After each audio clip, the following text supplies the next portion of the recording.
John, how was your test? Well, Mom, it was a walk in the park. A walk in the park? You mean you went to the nearby garden and had a walk? John, you had an important test today. I'm asking you how the test was. Mom, it was a walk in the park. I attempted the test. I just meant that it was super easy for me. Oh, is that so? So you mean a walk in the park is something that's easy or very, very easy? Yes, Mom. Come on. You should be updated with everything in the English language. True. I think it's high time to watch English with Amrita's videos. And well, if you are on this channel, then you are going to be at John's place and not at the poor mama's place. So here I am to teach you 10 fantastic English expressions that you can use in your everyday life to make your English sound like a native English speaker and to make it sound more advanced than the general English that we use in our everyday life. The first phrase is a walk in the park, which we already covered. When something is super duper easy for you, you can say, well, it's a walk in the park, instead of saying, it's very easy. For example, your boss gives you some assignment and tells you that you need to finish it by the end of the day, and you know that it's easy for you. You're going to be able to finish it by lunchtime. So you finish it and then you go to the boss saying, well, boss, it was a walk in the park for me. The assignment is done well before the deadline. The second expression that we have is beat someone to the punch. Well, I've written this down for you, but if you cannot see it, no problem. As you know, I always mention it with the captions in my videos as well, right? So if you cannot see this board, that's not an issue. Stay with me right till the end. And before I tell you what it means to beat someone to the punch, I just want to tell you that if you're a new visitor, do check out my other videos. If you like my content, do not forget to subscribe and hit the small bell icon, because all of these videos are free for you, right? You can watch them at your own convenience and anytime you want and improve your English. Also, if you haven't joined our Instagram community, either English or Hindi, then there's something that you're missing out, that's for sure. So I would like to tell you to visit our Instagram account, which has a small community of around 160,000 students, and we post useful content on Instagram every single day. So if you want to stay updated with whatever is happening in the world of English, then do join our Instagram community. And if you want to join our online English classes, the link is in the description below.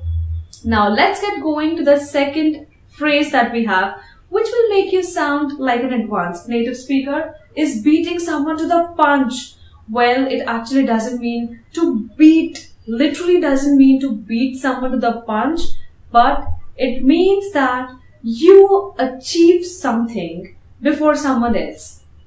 Let's say you and your friend are attempting an exam, or let's say it's a normal school day and your teacher asks you to finish a flower pot drawing, and you sit beside your friend to draw and you feel that, well, you'll finish it faster or sooner, and you realize that he did it fast. He did it first, he did it fast. So you go home and you tell your mom, well, Mom, John beat me to the punch today in the drawing class, which means he finished the activity before I did, right? That is when you beat someone to the punch.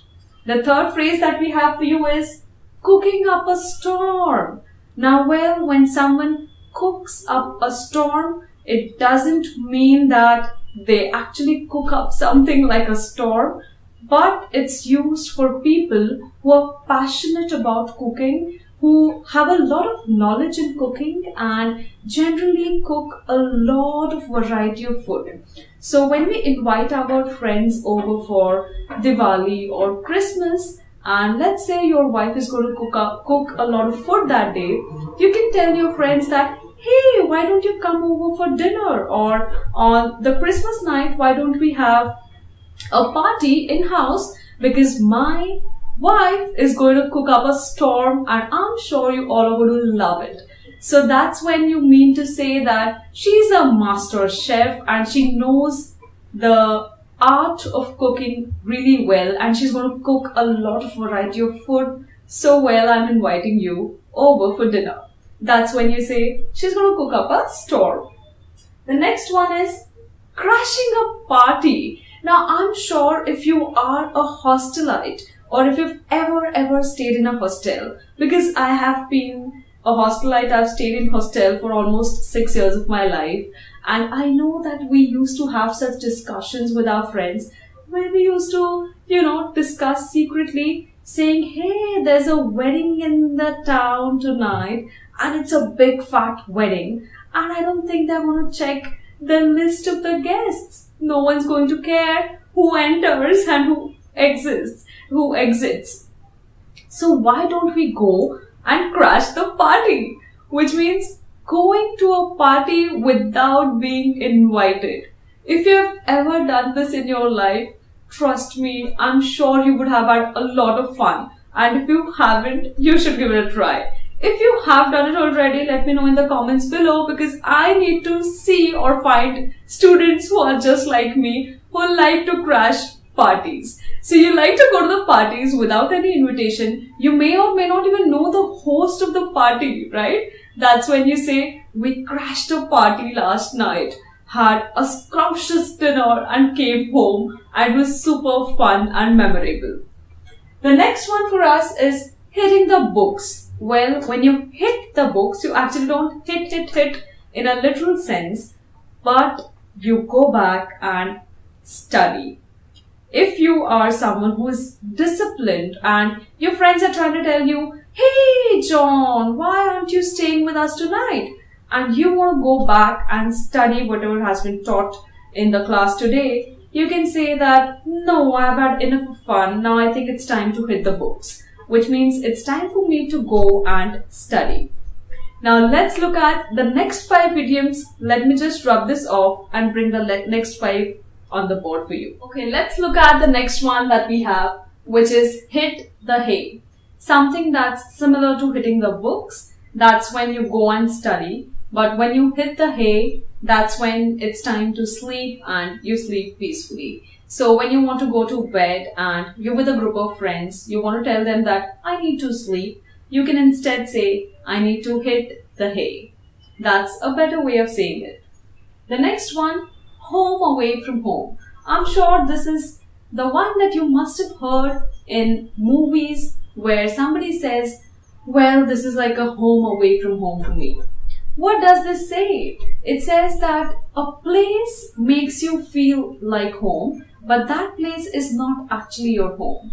Okay, let's say there's a cafeteria that you visit often and you sit there for hours with your laptop and you work and you order coffee and you order snacks all day, and a lot of your time you spend in that cafe. So when you want to describe that cafe to someone after say 10 years, you can say, well, it was a home away from home for me.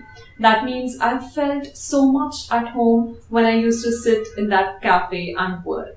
The next one for us is in touch. Well, it doesn't literally mean in touch, but figuratively speaking, it means to stay in contact with someone. Let's say you meet someone for the first time and you really like that person. So when you're saying bye to him or her, you tell them that, hey, can you share your phone number with me? Let's stay in touch with each other, which means let's stay in contact with each other through phones or through emails or through WhatsApp messages. But whatever it is, let's just stay connected to each other. That's when you say, let's keep in touch, sure. The next one is the opposite of keeping in touch, and it's out of touch. So when you're out of touch, it means you are no more in contact with that person. Let's say there's a school or college reunion that happens and somebody asks you, hey, are you in touch with Meghna? And you tell them that, well, no, I'm out of touch. I mean, after we graduated, I don't really think we ever spoke to each other. That's when you're out of touch. You're not at all connected with that person through anything. You don't know what's happening there in their life, or they do not know what's happening in your life, right? No exchange of messages, no calls, nothing. That's when you're out of touch. And the last one for us is on a roll. Before I tell you the meaning of this and how to use this, I just want to remind you that if you've liked this current video, please don't forget to give me a like, a big thumbs up, and leave me a comment in the comment section below telling me whatever topics you want me to cover in the upcoming videos, and I'll do that for you. The last one, on a roll, means when someone's having a good, successful time in their life. For example, let's say today morning you got the news that you've got a promotion. In the afternoon, your friends threw a party for you, which was a surprise party, and it just left you with so much joy and contentment about life. And in the evening, what just happened? Your girlfriend proposed to you. Well, when you tell this story to someone, it's going to sound like a fairy tale, isn't it? What a day worth remembering, such a memorable day. That's when that person can tell you, oh my God, John, you're on a roll, man. That means just the peak and the peak and the peak. The best of the times are ahead of you, and you're just crossing one milestone after the other and succeeding in everything. So that's when someone can say, whoa, you are on a roll, or well, you seem to be on a roll. Right? If you liked all of these phrases, again, don't forget to give me a thumbs up. And if you think that this video has been helpful, useful to you, then don't forget to subscribe to my channel, hit the bell icon. Do share this video with the people who are struggling to speak in English or do not know how to take their English to the next level. I'm sure this video is going to help them a lot. So do not forget to share this video. Also, leave some comments in my video telling me the topics that you want me to cover in the next videos.